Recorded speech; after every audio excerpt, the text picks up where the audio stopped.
Bonsoir à tous, soyez les bienvenus sur Maritima TV. Prenez place pour le journal. Nous sommes déjà le mardi 4 février avec un beau soleil, ce qui n'est pas pour nous déplaire. Alors, on démarre cette édition par un chantier dans la cité phocéenne. Et oui, Notre-Dame de la Garde fait peau neuve. C'est parti donc pour plusieurs mois de travaux. Les pierres vont être traitées et la statue de la Vierge va surtout être restaurée et redorée, comme tous les 30 ans d'ailleurs. Les ouvriers étaient déjà à pied d'œuvre hier, sous les yeux parfois étonnés du public, c'est vrai. La nouvelle d'une remise en état est très bien accueillie par les visiteurs. Vous allez le voir, tous attachés au lieu d'où qu'ils viennent. Reportage sur place, signé Cassandra Moreau. Sûrement pour dire merci, les supporters de l'OM sont nombreux à Notre-Dame au lendemain de l'Olympico. Brigitte vient du Touquet. On aime bien aussi venir faire une petite prière, puis c'est un bâtiment tellement magique et tellement joli qu'on aime bien venir ici. Oui. Il ne faut pas le laisser s'abîmer, il faut l'entretenir, oui, on est tout à fait d'accord. Alors bien sûr, quand on va venir, ce sera peut-être plus aussi beau parce qu'il y aura des grues, il y aura des bâches, mais il faut passer par là. Beaucoup de touristes sont venus admirer l'édifice. Mohamed vient du Maroc, c'est la 3e fois qu'il vient voir la basilique.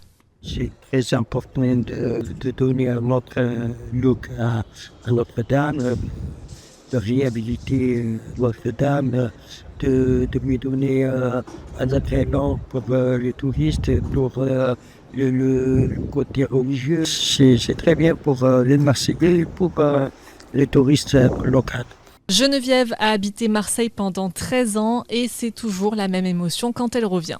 Que j'arrive sur l'autoroute et que je vois Notre-Dame de la Garde, ça fait chaud au cœur. C'est un très beau lieu qui a une histoire aussi, donc je pense que les Marseillais y sont attachés déjà. Oui, je trouve que c'est bien qu'il y ait des dons de chacun, suivant ses possibilités. Sur ce lieu, qu'est-ce que je préfère? Le sanctuaire et puis la vue, bien entendu, qui est une vue quand même imprenable sur Marseille.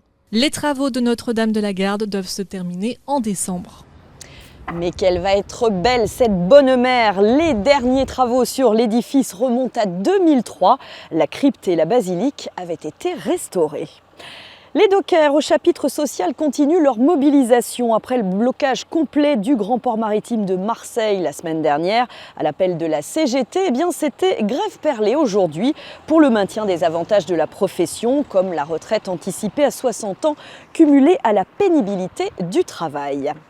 À Marseille toujours, de belles saisies. Plus de 2500 cartouches de cigarettes de contrebande par les policiers de la division Nord. Et puis, il y a eu aussi 180 bonbonnes de gaz hilarant qui ont été saisies dans une épicerie du 4e arrondissement. C'était samedi dernier par la police municipale. Cette fois, après la parution, souvenez-vous, d'un arrêté d'interdiction de vente au public du protoxyde d'azote. On vous en avait parlé.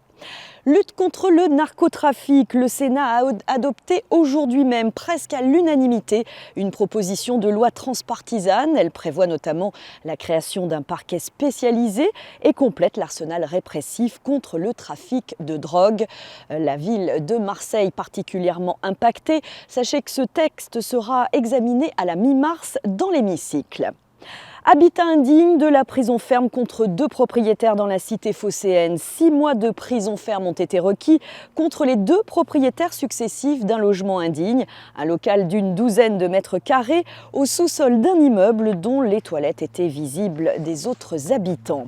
Et puis une nouvelle plainte déposée par les salariés de la raffinerie Total Lamed. Le syndicat CGT et 14 salariés vont déposer plainte demain après-midi à 14h devant le palais de justice de Marseille contre Total Énergie en raison de leur exposition aux composés organiques volatiles et notamment au benzène.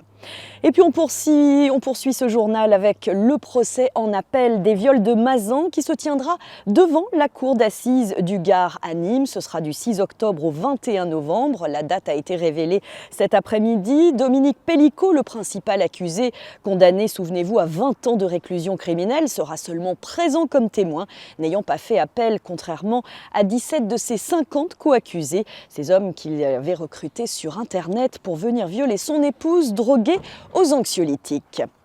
Un drame sur le parking de la halle de Martigues. L'homme âgé d'une 50aine d'années a été victime d'un arrêt cardio-respiratoire ce midi.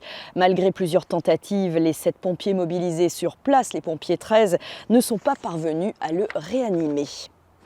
Environnement menacé d'invasion végétale, Istres réplique avec de grands moyens. La commune n'est pas la seule à être menacée par ces plantes exotiques, à l'image du frelon asiatique qui détruit nos guêpes et abeilles. Ces espèces envahissantes sont donc nocives pour la flore mais aussi pour la faune locale. En étroite collaboration avec les gardes métropolitains de la zone protégée Natura 2000, les services techniques de la ville ont sorti les grands moyens pour tenter d'enrayer la progression affolante de ces envahisseurs verts. Michel Montagne était sur place. Hier matin, rendez-vous vers la zone des étangs de Rassouin, lieu où l'envahisseur a concentré ses forces. Jean-Marc Canéa est animateur du site Natura 2000. Il nous présente l'ennemi à combattre. L'herbe de la pampa, en fait, c'est une plante qui était plantée dans les jardins, ornementale en fait, et qui s'est échappée des jardins, qui se retrouve dans les milieux naturels. Le baccharis, vraisemblablement, ça a une origine plutôt africaine. C'est pareil, ça a été une plante qui a été utilisée pour des raisons ornementales au départ. Voilà. Le problème de ces herbes, c'est qu'elles se développent très rapidement et qu'elles prennent la place des plantes autochtones, en fait, comme la roselière qui est ici. Et en plus, ce sont des plantes qui n'apportent rien à la biodiversité parce qu'en fait, elles ne produisent pas de graines qui sont utilisées par les animaux. Les animaux ne se reproduisent pas à l'intérieur, en fait ça ne présente aucun intérêt. Et en plus elles n'ont pas de prédateurs ni de maladies, donc elles se développent beaucoup mieux que les plantes autochtones. Directeur du cadre de vie à la ville d'Istres, Adrien Geoffroy nous détaille la composition du commando municipal chargé d'éradiquer l'envahisseur.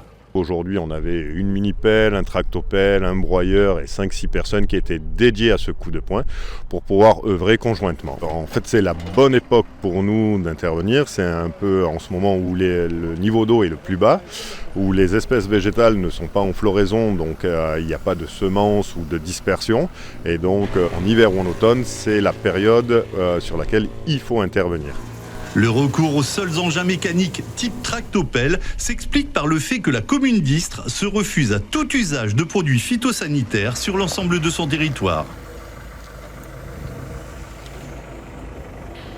Notre département, comme celui du Var, en proie à un épisode de pollution aux particules fines, procédure d'info et de recommandation à la population déclenchée demain. La qualité de l'air sera dégradée, il suffit pour ça de limiter vos déplacements, privilégier les transports en commun, le covoiturage et puis si vous faites partie des personnes vulnérables et sensibles, évitez surtout les activités physiques ou sportives, continuez d'aérer au moins 10 minutes par jour votre habitation et puis en cas de gêne respiratoire ou cardiaque, eh bien, n'hésitez pas à contacter un professionnel de santé. L'enfer des éternuements reste dans le chapitre santé, à commencer pour les allergiques. L'impact sanitaire des pollens est élevé dans les Bouches-du-Rhône et l'ensemble de l'arc méditerranéen. C'est ce que révèle le réseau national de surveillance aérobiologique. Alors ce sont surtout les pollens des cyprès qui en sont responsables, mais justement la pollution qu'on vient d'évoquer, les particules fines, n'aide pas du tout. Hervé Peliasco, pneumologue et allergologue à l'hôpital européen de Marseille, répond à Joe Temple. C'est une association de malfaiteurs, c'est-à-dire qu'à la fois les particules fines sont des éléments irritants pour la muqueuse, une muqueuse irritée et donc plus sensible, et les pollens vont pénétrer plus facilement. Et deuxièmement, il y a une étude qui avait été faite il y a quelques années au Japon, montrant qu'un pollen qui était peu allergisant, lorsqu'il était associé à des particules de pollution, était beaucoup plus allergisant, et son allergénicité augmentait. Donc en fait, il y a des éléments qui sont, je dirais, défavorables pour le patient lorsqu'on associe de la pollution avec des particules en suspension dans l'air et une grande quantité de pollen. En gros, la pollinisation du cyprès se situe entre fin décembre et début janvier pour le démarrage et se termine fin mars, ça peut aller jusqu'en avril. L'année dernière, il y a eu mi-avril encore des pollens de cyprès. Donc c'est extrêmement variable, en sachant que si vous habitez en périphérie des villes, à la campagne, et que vous avez près de chez vous des cadres et des genévriers, vous avez une pollinisation des cadres et des genévriers qui est plutôt en novembre-décembre. Donc, si vous êtes allergique au cupressacées en général, vous allez vous retrouver avec une sensibilisation qui peut durer de fin novembre à avril. Ça peut être long.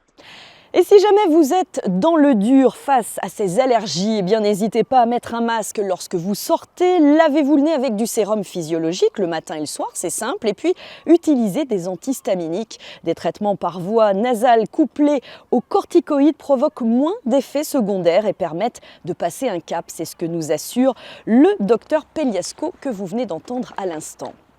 Ce mardi était synonyme de journée mondiale contre le cancer qui demeure l'une des premières causes de mortalité en France, qui touche chaque année plus de 430 000 personnes et cause environ 157 000 décès, même si on guérit 60% des cancers, ça reste quand même une maladie mortelle dans 40% des cas. C'est encore trop, mais on progresse dans le traitement de ces cancers. Une maladie dont près de la moitié des cas détectés chaque année pourraient être évités, comme l'estime l'Institut national du cancer. Il faudrait changer nos comportements quotidiens, nos modes de vie et réduire notre exposition aux principaux facteurs de risque.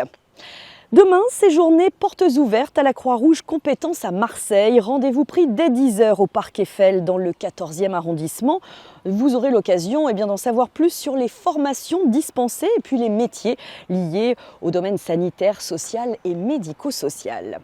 Allez, on passe au sport et au football. L'OM a bouclé son marché des transferts en beauté, c'est le moins qu'on puisse dire. On s'attendait à une belle signature hier, date de clôture du mercato. Elle a eu lieu, vous le savez, avec l'arrivée du milieu de terrain international algérien Ismaël Benasser. Le joueur de l'AC Milan débarque à Marseille, en prêt avec option d'achat réalisé par le club olympien. Les supporters étaient nombreux à attendre son arrivée à l'aéroport de Marignane cet après-midi. Enzo Buenalana, notre reporter, n'a pas manqué de demander leur avis sur place. Moi je suis très content, on sait que c'est un grand joueur. Le mec de partout à Milan il était très fort, très solide. On sait qu'il a été un peu blessé, ralenti par les blessures, mais on espère qu'ici il va être constant. Oui, on est toujours présent pour l'arrivée des nouveaux joueurs ici à Marignane. Donc ouais, c'est l'arrivée d'un joueur confirmé, avec un beau palmarès. Donc on étoffe le groupe. Des caractéristiques de jeu que tu n'avais pas spécialement dans l'effectif actuellement. Donc non, c'est un très joli renfort pour la fin de saison. Supporter, tout le temps là dans les mercatos, en été comme en hiver, on est là, on supporte. On était même là hier soir. Mais au final, il arrive aujourd'hui, on est là, on est présent, on va le supporter. L'accueillir, ça va lui faire extrêmement plaisir, je pense. Ça va le mettre dans le bain directement. Et honnêtement, je pense que ça va nous faire énormément de bien, nous Marseillais, d'avoir un joueur comme ça au milieu de terrain. Parce que c'est quand même un grand joueur. L'AC Milan, c'est un grand club. Et je pense que ça va faire beaucoup de bien à l'OM. Et je me devais d'être avec mes collègues et venir le voir. Moi, je trouve que c'est quelque chose d'important parce qu'on sait que c'est un enfant d'ici. Il a grandi à Arles et on voulait vraiment bien l'accueillir pour que l'aventure Marseille se commence bien. Ouais.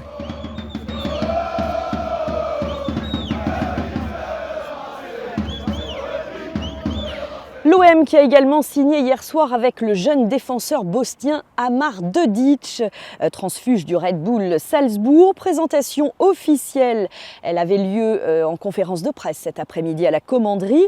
Et puis dans le sens inverse, on rappelle que Bamo Meïté est parti pour Montpellier. Ismaël Koné s'est engagé à Rennes. Point complet sur ce mercato olympien de folie à retrouver dans le bar des supporters sur notre site maritima.fr et puis en boucle sur Maritima TV après ce journal. En basket, 2 derbys pour les Phocéens. Les bailleurs proches de la zone de relégation ont besoin de vous. Ils ont en tout cas intérêt à réagir après une série de 2 revers de rang. Première étape ce soir avec un déplacement à Antibes et puis la réception vendredi soir de Hier-Toulon. On croise les doigts. Et puis en handball, sachez que Gilles Dereau ne sera plus l'entraîneur d'Istres la saison prochaine. Il sera remplacé par l'ancien joueur Bastien Sismondo. La Team Colas Istres Boxing Club confirme son statut de club numéro 1 dans les Bouches-du-Rhône et numéro 2 en région PACA, s'il vous plaît, en décrochant 40 médailles sur 44 inscrits le week-end dernier. C'était au championnat départemental de boxe éducative à Salon. Une pluie de médailles qui nous met KO, 17 d'or, 12 d'argent, 11 de bronze. Place désormais au championnat de France minime cadet junior le week-end prochain pour 4 boxeurs istréens, Bilal, Chana, Mohamed et David, on compte sur vous. Allez, un mot de culture, on connaît la formule « redonner le pouvoir au peuple ». Eh bien, le Musésième à Martigues a quant à lui décidé de donner le pouvoir à son public. En vue de la grande refonte de la présentation de ses collections, l'institution Martégal, qui détient un fonds de 8000 œuvres, a décidé d'en faire sélectionner 200 par des habitants volontaires ainsi que des adhérents de 2 maisons de quartier, Eugénie Coton et Notre-Dame des Marins. Alors nul besoin d'être spécialiste en art, chacun juge et choisit en fonction de sa sensibilité. Un premier atelier participatif s'est déroulé au musée. Il a réuni une vingtaine de personnes. Reportage Michel Montagne. Ils sont en majorité des seniors, en majorité des femmes, tous réunis autour d'une grande table. Ils examinent avec soin les photocopies des œuvres présélectionnées par les professionnels du musée. Ils devront choisir celles qui feront partie de la nouvelle exposition permanente en mai prochain. Céline Laudin, la directrice des lieux. Le 17 mai, vous allez voir un nouveau musésième. Toutes les salles, du rez-de-chaussée au dernier étage, auront des œuvres pour la plupart inédites ou peu montrées, choisies par la population. On peut tous choisir des œuvres, que l'on ait fait des études d'histoire de l'art ou pas du tout. Chacun a sa sensibilité et nous on a fait une présélection qui permet au public d'être guidé dans ce choix et je pense que ça va bien se passer. Et parmi les participants, on note la présence de 2 très jeunes femmes. Jade et Linda, 19 ans, sont étudiantes en histoire de l'art, venues spécialement de Rognac et Marseille. Elles ont été enchantées par le concept. Il y avait une dame à côté de nous on a parlé des œuvres parce qu'on avait plus ou moins choisi les mêmes. C'était celle de Félix Diem. Et c'était sympa d'échanger avec elle. Justement, je pense qu'ils ont plus de vécu. C'était vraiment intéressant de voir leur point de vue, justement. On n'avait pas forcément la même vision et du coup, ça a pu apporter d'autres éléments et c'était vraiment hyper bien. Ouais. Justement, je m'étais fait la remarque que étant à Aix, et je regarde souvent la programmation, des choses comme ça, et j'ai jamais nécessairement remarqué qu'il y avait des ateliers comme ça ouverts comme ici. Et ces 200 œuvres sélectionnées et présentées en mai prochain auront pour thème le voyage. Si vous êtes intéressé, notez que 2 autres rendez-vous participatifs sont programmés. Notez bien les dimanches 16 février et 9 mars prochains. Renseignements et inscriptions auprès du Musésième à Martigues. Et puis la touche Martégal dans la capitale. On vous en parlait la semaine passée. La chanteuse Clara Luciani fait son entrée au musée Grévin. C'est la première personnalité de l'année à rejoindre l'institution parisienne. Sa statue de cire a été dévoilée aujourd'hui même. Elle prend place aux côtés de celle de Gims, Madonna, Lady Gaga, Elton John ou encore le Marseillais Soprano. Les fans pourront donc poser avec Clara Luciani dès demain et l'applaudir, on vous le rappelle, en chair et en os, le 27 mars au Dôme de Marseille. Entre-temps, il y aura Victoire de la musique avec ses 3 nominations comme artiste féminine, album de l'année ou encore chanson de l'année. On espère évidemment le tiercé gagnant le 14 février pour cet artiste au grand cœur. Tiens, cœur, c'est le nom de son précédent album. C'est peut-être un signe.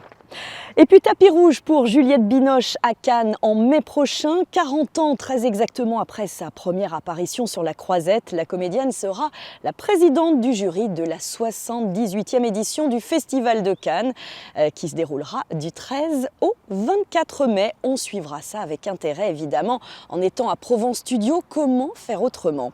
Et puis amateurs de films de science-fiction, puisqu'on parle ciné, pensez au Mycéliade. Jusqu'au 16 février, plus de 70 duos cinéma et médiathèque s'unissent dans la France pour le festival qui a pour thème des intelligences artificielles, machines, extraterrestres, à travers des rencontres, des projections, de quoi, croyez-moi, faire chauffer notre matière grise. Alors au cinéma, La Cascade à Martigues et à la médiathèque Louis Aragon, tout ça en partenariat avec la librairie L'Alinéa. Et puis à l'affiche ce soir, Ex Machina d'Alex Garland sur l'IA, justement, suivi d'un débat avec Nicolas Martin, journaliste, auteur et créateur du podcast réalisé Sans trucage. Rendez-vous à 19h30 à la Cascade. Reste à vous souhaiter une très belle soirée sur Maritima TV. À demain pour de nouvelles infos.